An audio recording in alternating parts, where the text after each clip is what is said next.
નમસ્કાર મારા વાલા ખેડૂત મિત્રો, તો આજના અમારા નવા વિડીયોમાં તમારું સ્વાગત છે। તો આજે આપણે વાત કરવાની છે મગફળીની ખેતી વિશે। તો સૌથી પ્રથમ પહેલાં આપણે તો વિડીયોની અંદર ખેડૂત મિત્રો છેલ્લે સુધી બન્યું રહેવાનું છે અને વિડીયો સારો લાગે તો દિલથી એક કમેન્ટ કરવાનું ભૂલતા નહીં।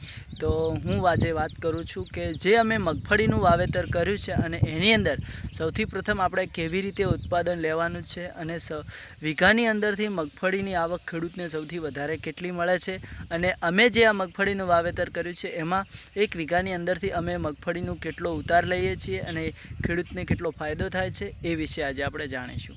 તો મારા ખેડૂત મિત્રો, તમે જુઓ, આ છે અમારી મગફળી છે। એની અંદર હવે આપણે અત્યારે જે કે મગફળીના ડાડા બેસી ગયા છે, મગફળીના દોણા પણ એકદમ બેસી તૈયાર થઈ ગયા છે, મગફળીના ફોફા તૈયાર થઈ ગયા છે, એ પણ હું તમને બતાવું છું। તો તમે જુઓ કે આ જુઓ, અત્યારે ડાઢા ખૂબ જ બેસી ગયા છે, આ જોઈ શકો છો। અને આપણે દાંતેડેથી ખોતરીને પણ ચેક કરવું હોય તો કરી લઈશું। પણ હવે જે કે મગફળી કમ્પ્લીટ આવડા ફોફા બેઠા છે, તો હવે એની અંદર આપણે બધા ખેડૂતોનું કહેવું એવું હોય છે કે ફર્ટિલાઇઝર ખાતરો વધારે નાખવાથી મગફળીનું ઉત્પાદન સારું થાય છે।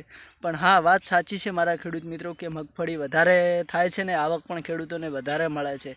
અને જે સલ્ફર ખાતર નાખવાથી મગફળીનો જે ફોફો આવે છે એ ફૂલે છે અને એક સરખો બેસે છે। પણ મારા ખેડૂત મિત્રો, એ પણ કેમિકલવાળું જ ખાતર કહેવાય છે। અને અમે જે આ મગફળીનું વાવેતર કર્યું છે, આ મગફળી તમને જે જોવા મળે છે એની અંદર એક પણ ખાતરનો દોણો નથી નાખ્યો કે કોઈ પણ જાતની ફર્ટિલાઇઝર ખાતરનો ઉપયોગ નથી કર્યો।